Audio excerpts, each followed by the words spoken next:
नमस्कार दोस्तों, a very good morning. बहुत बहुत स्वागत है आपका आज की ताज़ा खबर में। एक नए फाइनेंशियल ईयर का ये पहला वीडियो है। एज इक्विटी इन्वेस्टर्स हम ऑब्वियसली होप करेंगे कि FY 27 is bit better for investors, considering जो भी चीज़ें FY 26 में हुई and what ever the geo political tensions and in a way how they have affected India, right.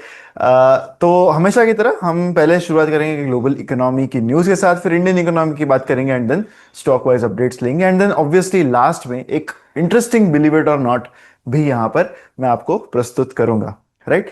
तो सबसे पहली न्यूज़ जिसकी हमें बात करनी होगी that again starts with the US Iran war. तो कल जब यूएस के स्टॉक मार्केट्स ओपन हुए तब Nasdaq was up by more than 2%, क्योंकि वॉल स्ट्रीट जो है, यूएस स्टॉक मार्केट जो है, that gained because of increased hopes कि एक ईरान सिचुएशन में जो डी एस्केलेशन है वो होगा, यानी वॉर की सिचुएशन कहीं ना कहीं खत्म होने की तरफ या फिर चीजें थोड़ी सी और काम डाउन होने की तरफ जाएंगी। इस होप में यूएस के मार्केट्स कल ऊपर दिखे थे। तो जो रिस्क सेंटिमेंट है इसको एक बूस्ट मिला after Donald Trump was telling the aides of the US कि he would be open to exiting the war in Iran without having largely reopened the Strait of Hormuz।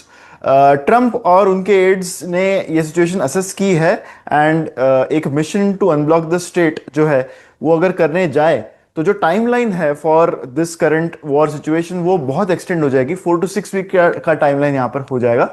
तो वो situation avoid करते हुए they will just exit the war in Iran, ऐसा president Trump ने कल एक social media post के through बताया। जो प्रेसिडेंट ट्रंप है, he has decided that instead US will try to hit Iran's navy and missile stocks, he will hit them hard, ऐसा भी उन्होंने यहाँ पर कहा है, टू परस्यू और draw down in hostilities while pressuring Tehran through diplomacy. काफी एक आयरॉनिक सी चीज है कि ही इज सेइंग दैट जो हॉस्टिलिटीज है वो खत्म होंगी जब हम ईरान पे और हॉस्टिलिटीज करेंगे, इन अ सेंस। तो ये जो रिपोर्ट था इसके मुताबिक एडमिनिस्ट्रेशन ऑफिशियल्स ने ऐड किया है कि Washington would lean on their allies in Europe and Persian Gulf to take the lead on the states and those should those efforts fail। Last week ही ट्रंप ने एक 6 अप्रैल की डेडलाइन सेट की थी for Iran to reopen the strait और face US attacks on its key energy and water infrastructure, लेकिन Iran ने लार्जली ये जो कॉल्स है वो रिजेक्ट किए हैं to unblock the strait and अभी तक they are still attacking the tankers which are attempting to pass the Strait of Hormuz in the past month। The key takeaway here is कि easing geopolitical tensions इससे global risk sentiment improve होगा and that will support equity markets especially tech related indices। लेकिन अभी भी situation it is far from over, right।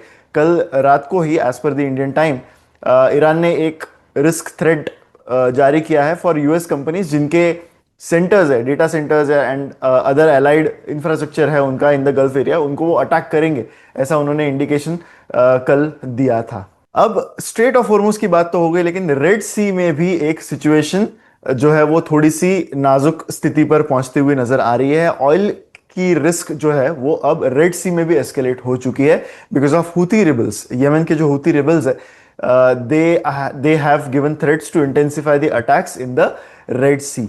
इससे एक geopolitical risk obviously create होती है क्योंकि ये जो हूती थ्रेट्स है ये ऐसे समय पर आ रहे हैं जब Iran war already escalation situation पर पहुंच गया है। कंपनीज लाइक सऊदी अरामको उन्होंने अपना काफी सारा जो सप्लाई है वो शिफ्ट करने की कोशिश की है through the Red Sea route, लेकिन अब रेड सी रूट पर भी कुछ इश्यूज आ रहे हैं रिगार्डिंग द हूती रेबल्स। तो oil के prices according to some reports could even surge towards $140 per barrel because of all this situation, क्योंकि supply disruptions can affect this route a lot। तो potential attacks on the Red Sea shipping routes will cause supply disruptions अगर ये होता है तो इससे energy infrastructure risk भी काफी ज्यादा है क्योंकि थ्रेट है यहाँ पर टू सऊदी ऑयल फैसिलिटीज अगर ये कॉन्फ्लिक्ट यहाँ से और वाइडन हो गई तो। इसका मैक्रो इंपैक्ट ये भी हो सकता है कि अगर हायर ऑयल प्राइसेस आते हैं तो ऑब्वियसली इन्फ्लेशन सर्ज होता है एंड एक ग्लोबल ग्रोथ स्लो डाउन भी आ सकता है, जिस थ्रेट के बारे में already markets are trying to price that in. अगर हम पिछले 1-2 महीने में जो भी इक्विटी मार्केट्स में हुआ है वो देखें तो the key watch here will be कि डायरेक्ट सऊदी इन्वॉल्वमेंट यहाँ पर होता है कि नहीं। अभी करंटली इस चीज की प्रोबेबिलिटी लो बताई जा रही है, but obviously for the global equity markets it is negative, especially for countries या फिर इकोनॉमीज जो बहुत ही ऑयल पर डिपेंडेंट है, तो ऐसे में obviously it does not bode well for the Asian economies जिनका ऑयल डिपेंडेंसी काफी ज्यादा है, एंड ऑब्वियसली इनको हायर क्रूड के प्राइसेस जो है वो काफी अफेक्ट कर सकते हैं। तो इस डेवलपमेंट की वजह से कल हमें क्रूड अगेन थोड़ा सा ऊपर जाते हुए दिखा था। The key take away here is कि राइजिंग ऑयल प्राइसेस जो है they increase the inflation pressure, and इससे ही ग्लोबल मार्केट की वोलेटिलिटी यहां पर और भी बढ़ सकती है। अब बढ़ते हैं इंडियन इकोनॉमी की ओर। ईवाई ने यह कहा है कि Iran war can cut India GDP growth rate by 100 basis points in FY27। तो अब मंथ लॉन्ग चलता हुआ है जो ईरान वॉर है, that is still not showing any significant science of abetting. जब भी लगता है कि एक डी एस्केलेशन सिचुएशन आई है, तब देयर सिचुएशन अगेन री एस्केलेट्स। अब ऐसी सिचुएशन अगर जारी रही तो इंडिया की जीडीपी एक फुल परसेंटेज से कम ग्रो कर सकती है in FY27 according to an report by EY. So among the fastest growing economies in the world currently है इंडिया, लेकिन जो 7% का एस्टिमेटेड बेसिस है वो 6% की ग्रोथ का हो सकता है। And as per this report retail inflation भी 150 बेसिस पॉइंट से ज्यादा स्पाइक हो सकता है over the RBI target of 4% due to the domino effect. यानी एक चीज का इफेक्ट दूसरी पर पड़ता है, एंड ऐसे ही बहुत सारी चीजें जो है वो एक डोमिनो इफेक्ट देती है, जो एक सर्ज इन क्रूड ऑयल प्राइसेस की वजह से हो सकता है। क्योंकि यहां से हमें ये समझना है कि हायर क्रूड प्राइसेस से इन्फ्लेशन का इफेक्ट हर चीज पर आएगा, right? And we are talking about major spillovers right now. तो that could be a direct fallout of the Iran war. अगर ये जो कॉन्फ्लिक्ट है ये नियर टर्म में रिजॉल्व भी होती है, तो भी कुछ डिसरप्शंस जो है उनको नॉर्मलाइज होने में कंसिडरेबल टाइम लगेगा, this report has currently stated, noting कि जो supply, storage and transportation network है उसने ऑलरेडी एक सस्टेन्ड डैमेज देख लिया है during the month of March 2026। ये जो रिपोर्ट है इसने क्लियरली आइडेंटिफाई किए हैं कुछ clusters of employment heavy industry जो एक इमीडिएट रिस्क पर है।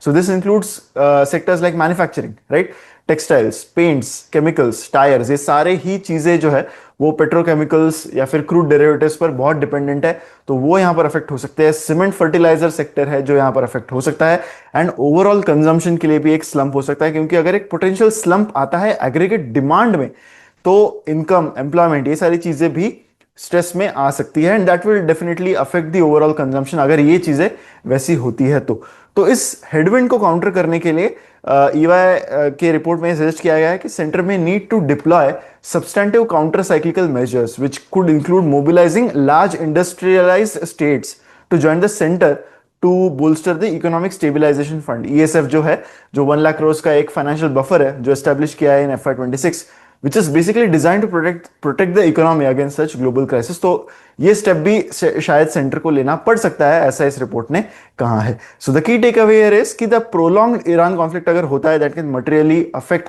And hurt India through higher crude and elevated inflation and slower growth. अब बढ़ते हैं कुछ स्टॉक वाइज अपडेट्स की ओर, जहां पर सबसे पहले हम बात करेंगे अबू धाबी के एक प्राइवेट इक्विटी फंड IHC की, जिन्होंने प्रपोजल रखा है to acquire 41.1% stake in an Indian NBFC called Sammaan Capital, and इसकी प्राइस उन्होंने डिसाइड की है अराउंड 8,850 करोड़। तो एक एक्सचेंज फाइलिंग में सम्मान कैपिटल ने ये कहा है कि जो they have already received the initial tranche of around 5,600 crore which is towards allotment of equity shares and warrants, and additional 3,198 crores जो है that will be received within a period of 18 months upon conversion। ये जो investment है that will be routed through IHC's affiliate Avenir Investment RSC, right?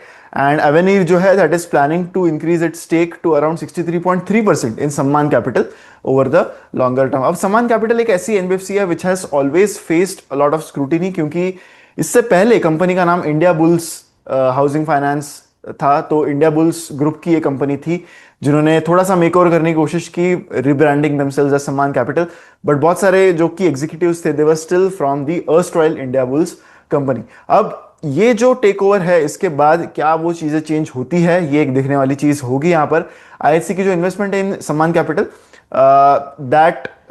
that marks a significant milestone, क्योंकि this will elevate into a large group of upper layer NBFCs। तो as a strategic promoter IHC जो है that will bring in a lot of capital, global funding networks होगा उनके पास, institutional relationships होंगी, तो इससे हो सकता है कि सम्मान कैपिटल का जो फाइनेंशियल फ्लेक्सिबिलिटी है वो काफी इंप्रूव हो, एंड उसके जो ग्रोथ एम्बिशंस है वो यहाँ पर सपोर्ट हो। सम्मान कैपिटल ने ये कहा है कि वो जो NBFC है they will transition from a pure play mortgage financer to a diversified NBFC जो टारगेट करेगी mid to low income borrowers through expanding their pan India branch offering products which will go beyond mortgage loans to retail products, including secured MSME, personal loan, business loans, and gold loans. So the key takeaway here is कि जो deal है that strengthens Sammaan Capital's capital base, promoter profile and diversification roadmap. तो इससे उनके longer term prospects improve होते हुए currently दिख रहे हैं, लेकिन हमें देखना होगा कि who are the people who will run the NBFC. Will it still be the current management? तो ये एक major चीज होगी that will be a thing to see. According to some of the sources, HDFC Bank का जो board है that is likely to back Shashidhar Jagdishan for another CEO term, right? So this is as per some of the reports. Obviously, this does not have a verified backing so far, but people in the know have said कि bank का जो board है वो काफी satisfied है with Jagdishan's performance and key leadership decisions during his tenure. उन्होंने ये भी नोट किया है कि वो मीट करते हैं आरबीआई का जो फिट एंड प्रॉपर क्राइटेरिया है along with other regulatory requirements जो उन्हें एलिजिबल करता है फॉर रीअपॉइंटमेंट. जगदीशन जी का जो करंट टेन्योर है as CEO that is set to end in October 2026. So जो लाइकली रिकमेंडेशन है वो सिग्नल करता है continuity in leadership in India's largest private sector lender, specially ऐसे टाइम पर जहां पर बैंक एक regulatory expectation, growth challenges and post merger integration dynamics को नेविगेट करने की कोशिश कर रही है. रिसेंटली कुछ गवर्नेंस हर्डल्स भी आए थे बैंक में. जगदीशन जी जिन्होंने as a CEO take over किया था इन 2020, उन्होंने बैंक को एक ऐसे पीरियड से लीड किया जहां पर digital transformation, compliance tightening, balance sheet expansion, ये सारी चीजें ही उन्हें देखने मिली है. So the key take away here is of course कि जो लाइकली सीईओ कंटिन्यूटी है वो थोड़ी सी रीअश्योरिंग चीज है एचडीएफसी बैंक के लिए एज इट सपोर्ट्स एक strategic stability, especially in a key operating phase for the bank. PB Fintech is going to invest 314 crores in a UAE entity to expand their global presence. तो overseas expansion अब करने की कोशिश PB Fintech यहाँ पर कर रहा है. They have invested in Genesis Group via a subsidiary. तो एक Genesis Group करके एक UAE based ग्रुप है, उसमें कंपनी ने अपने सब्सिडी के थ्रू इन्वेस्ट किया है. The size of investment is office 314 crores जो आईपीओ के प्रोसीड से कंपनी डिप्लॉय करने वाला है. So the business segment here is basically to strengthen in the insurance broking market. UAE के मार्केट में इंश्योरेंस ब्रोकिंग में अपना जो प्रेजेंस है वो बढ़ाना, यही उनका बेसिक एम यहाँ पर है. पिछले कुछ समय से companies operating numbers have improved quite a lot and they were yet to use their IPO proceeds जो उन्होंने आईपीओ के समय रेज किए थे. So they will be utilise for international growth objective जो उन्होंने आईपीओ के प्रोसीड्स के समय भी इस ऑब्जेक्टिव के बारे में बताया था. Investment will be done through a wholly owned subsidiary of the company. The key take away here is कि ये पीबी फिनटेक जैसी कंपनी के लिए ग्लोबल एक्सपेंशन स्ट्रेटेजी जो है वो बूस्ट यहां पर उनको मिलेगा एंड एक लॉन्ग टर्म ग्रोथ अपॉर्चुनिटी भी हो सकती है यहां पर in the international insurance markets for the company. अब बढ़ते हैं हमारे फाइनल सेक्शन पर जो है बिलीव इट और नॉट सेक्शन. एक बहुत ही इंटरेस्टिंग सा चार्ट है ये अबाउट हिंदुस्तान यूनिलीवर. HUL के जो ब्रांड्स है उनके बारे में है. So this chart basically shows कि हर एक ब्रांड जो है वो कितना कंट्रीब्यूट कर रहा है कंपनी के रेवेन्यू के लिए. अब यहाँ पे सबसे टेलिंग चीज ये है कि 2016 एंड 2024 ये ईयर्स को अगर हम कंपेयर करें तो HUL has not been able to organically scale any major brand over the past decade.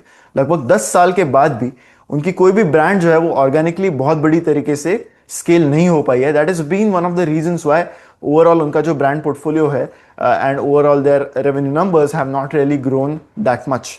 But it's a telling thing कि कोई भी ब्रांड उनकी जो है वो मेजर टर्म्स में स्केल नहीं कर पाई है over this term and obviously it shows कि जो एक कह सकते हैं स्टैग्नेंसी आई है कंपनी के नंबर्स में, उसका एक कहीं ना कहीं एक major reason is because of this is well. इसी के साथ हमारा न्यूज का ये वीडियो आज का यहीं पर समाप्त होता है. अगर आपको वीडियो अच्छा लगा है तो लाइक जरूर कीजिए वीडियो को एंड शेयर करें विद मैक्सिमम पीपल.